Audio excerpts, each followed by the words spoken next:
Hello family, and welcome to another Practice with Me video. This is where I invite you into my practice and you'll kind of see me take care of my body, and I kind of give my body what it is that I need, and I encourage you to do the same.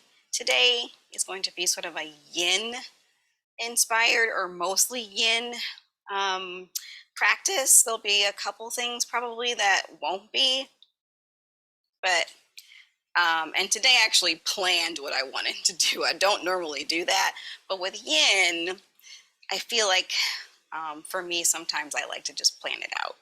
So this is my setup. I have a mat, and I have a blanket, and I have a pillow. So pause the video, grab those things. You might decide that you need them. I'm also going to be taking my phone with me because I'm going to be holding each yin posture for 2 minutes. And I don't always do this. I don't always time it. I just kind of use like intuition or whatever. But today, because I feel like I'm trying to avoid this whole thing, typically if I'm trying to avoid something in life, it's because I'm supposed to do it. So to help me with that, I am going to be timing myself, therefore timing you. But hey, you do what works for you. If like 2 minutes is too long, come out of it before. If 2 minutes is not enough, pause the video, stay longer. So let's get started. And in yin, there's a couple things to remember. First, we find our edge. We hold the pose and we try to be still while we're in the pose, which is the tricky part for me because I like to fidget. Yeah, so I'm going to do this thing. So the first pose we're going to do, you can do this a couple of ways. So you can do this in Baddha Konasana, which is, or sometimes people call it butterfly. You can do it cross-legged, or you can do what's called 90-90, where you stack the you stack your ankle over your, it's like you stack the ankles. And if you're like me and you have space, you use your blanket to kind of take up space. I used to be able to do this pose like so well, and I got out of practice. So I'm going to attempt to do it this way, but you might see me come out of it before that. You can also use a blanket under your hips. So I'm going to set my timer for 2 minutes. And here, so first we find the pose, I find my edge. This is my edge. Doesn't really matter what you're doing with your upper body. Try to relax the shoulders. I'm keeping this foot flexed because it feels better in my knee. Now, this pose, I'm not gonna lie, I don't like it. But that's okay.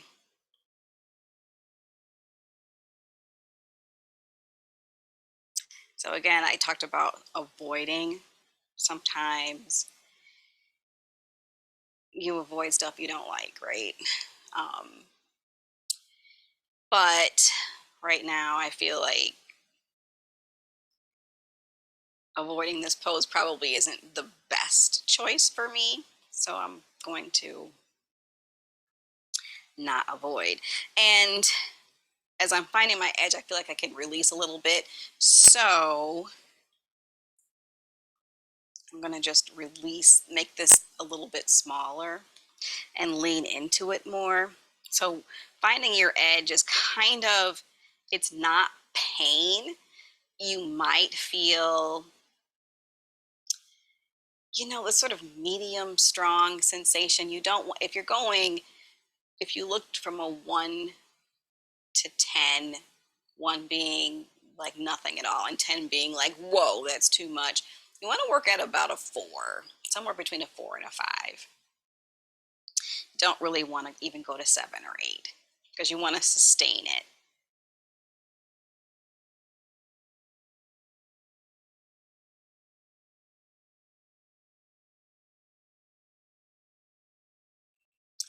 All Right, and that's 2 minutes.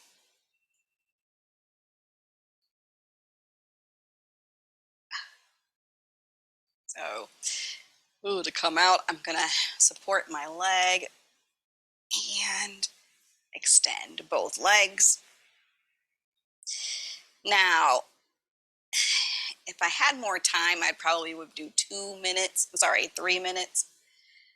Generally, we want to practice each yin pose a minimum of 90 seconds and a maximum of around, some people will go as long as 10 minutes, but 5 minutes tends to be the best, like a good medium, if you will. All right, so I'm gonna go the other way. It'll be interesting to see what this leg does. Yeah, I don't know. We'll see. I might have to just kind of hold it this way. So I'm gonna start for 10 minutes, for 2 minutes.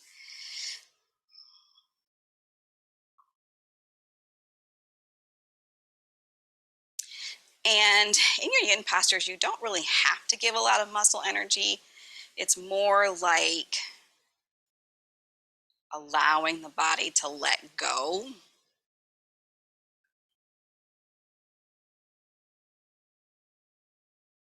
You use time with it and repetition.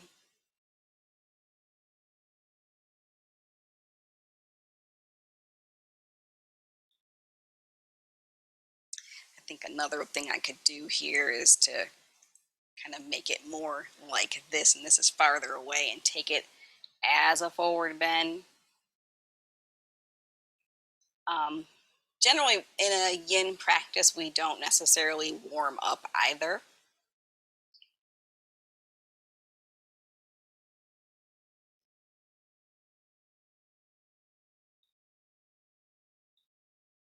The target right now is the hips.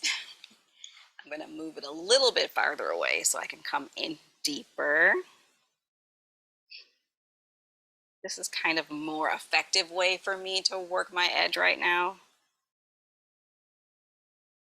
on this side.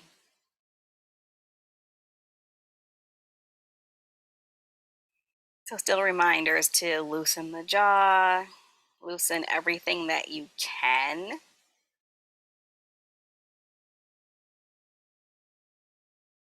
I still keep my foot flexed just to protect the knee.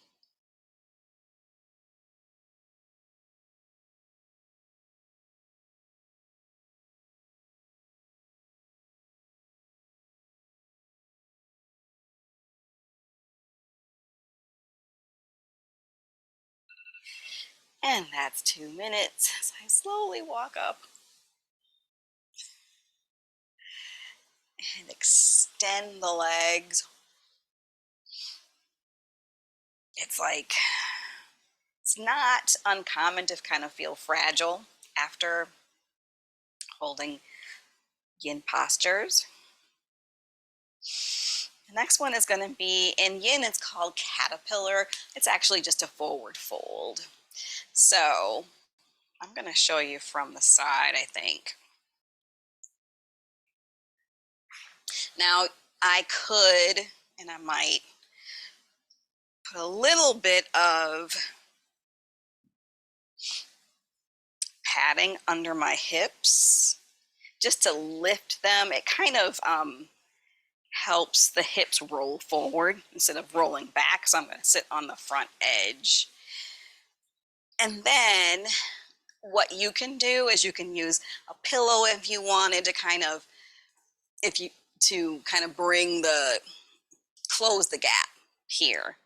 You could do that if this was a lot. I'm actually feeling okay here with my hips lifted to work from here. And I kind of just go and stop where the body stops. Now I can flex the feet, or you can too, or you can just let them be kind of floppy and just remove all that muscle energy there.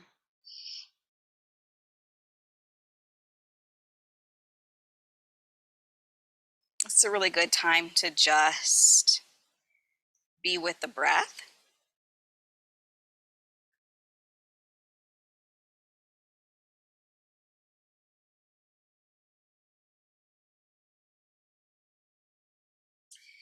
And if the body starts to let go, you can fold a little bit deeper.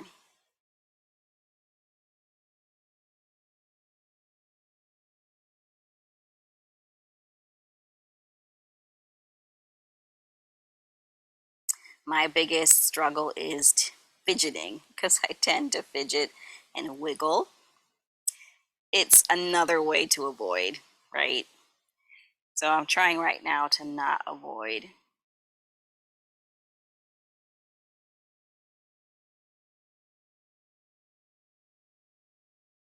But using breath and maybe even play with directing the breath to the back of the body.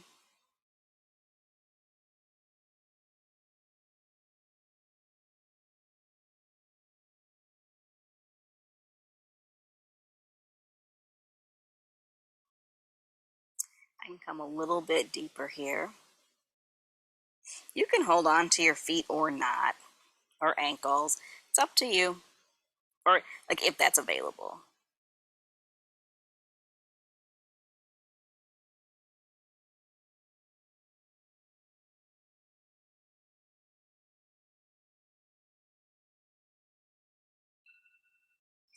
And that's 2 minutes. So I'm going to use my hands to walk back up, stop the timer. I need a counter stretch, so I'm going to bring my hands behind. My fingers are pointing inward, bend the elbows a little bit, and melt the spine in, lift the mid back up and in.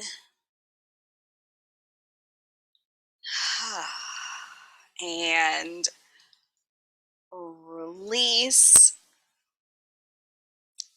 I'm going to actually move into some non-yin postures for just a moment. I'm going to do some wide leg side bends. So feet flexed, arms reach, and I'm just going to come side bending just because that feels good. So this is not a 2-minute posture.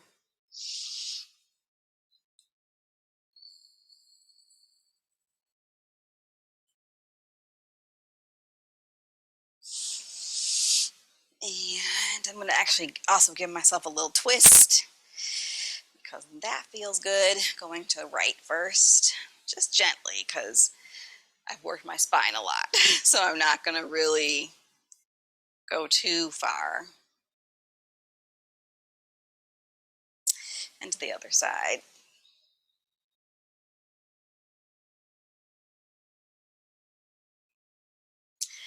And release. Coming into Sphinx pose, which is one of my favorites. So we're just lying on the belly and being propped up by the forearms.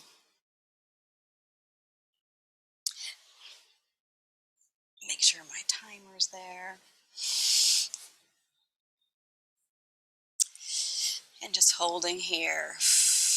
You can bring movement into the head, like you can roll the head side to side or turn the head. But this one is so like classic that you can just let the weight of the body be the work in the pose and just try not to fidget. If you needed to, you can even take a blanket and place it under your hips. Like if your low back is a little cranky, you could take a blanket or a towel and just place it like under the pelvis and lie on top of that.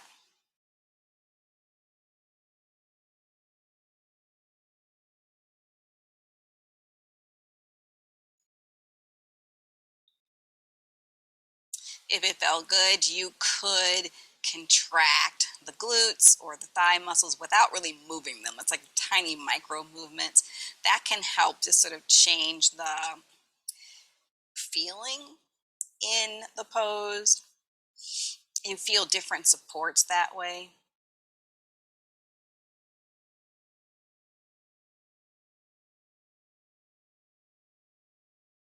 Just remembering to loosen the jaw, keep the shoulders away from the ears. can draw the navel up and in if that feels supportive. It doesn't take away from the pose.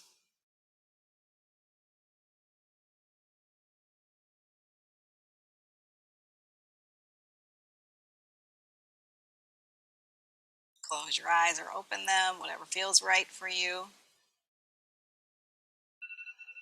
And that's 2 minutes. I'm going to come down into crocodile. So I'm just stacking one hand over the other.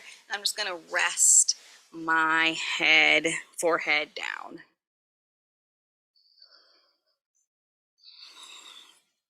So I'm not using this as a yin posture. You can. What this posture does, though, is it allows the breath to, if you soften the belly and soften the diaphragm and soften around the ribs, you get this feedback from the breath on the floor, the belly on the floor. And then you can start to feel the breath in the back body.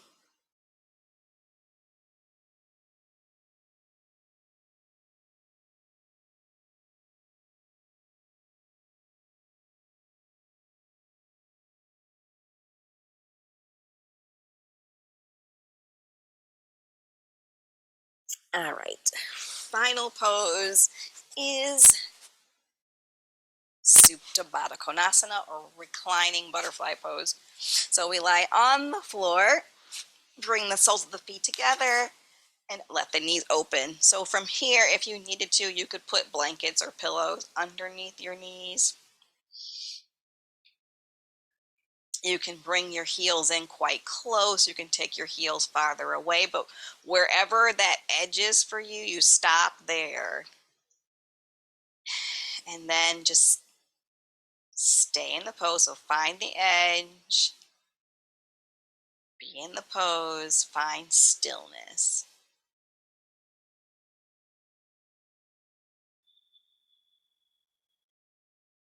See if you can't relax around your rib cage.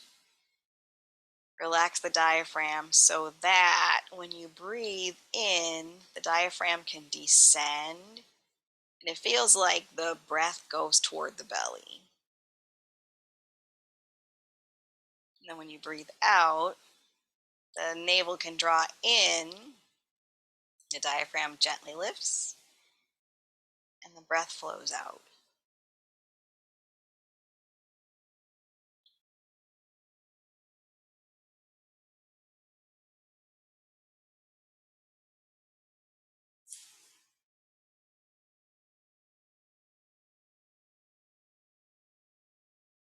This is a great pose to just be with the breath or just simply follow it. I did a podcast episode on following the breath.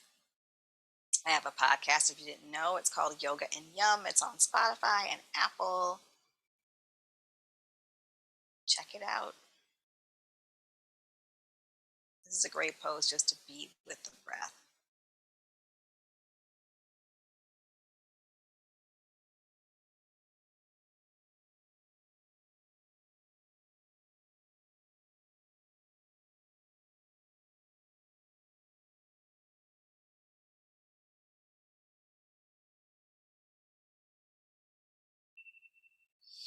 And that's 2 minutes. Take the hands to the outer knees and gently press them together. And if it feels good, you can hug the knees into the chest. That is the last pose that I'm going to do today.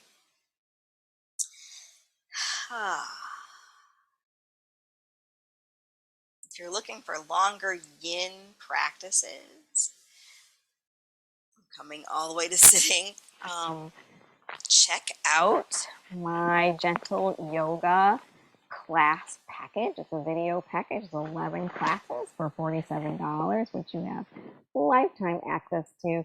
And I do have a couple of longer yin practices in there. Longer yin practices are pretty useful. So thank you so much for hanging out with me today. Thanks for practicing with me. Namaste. And I will see you next time. Let me know in the comments below how this felt for you. All right, friends. See you soon.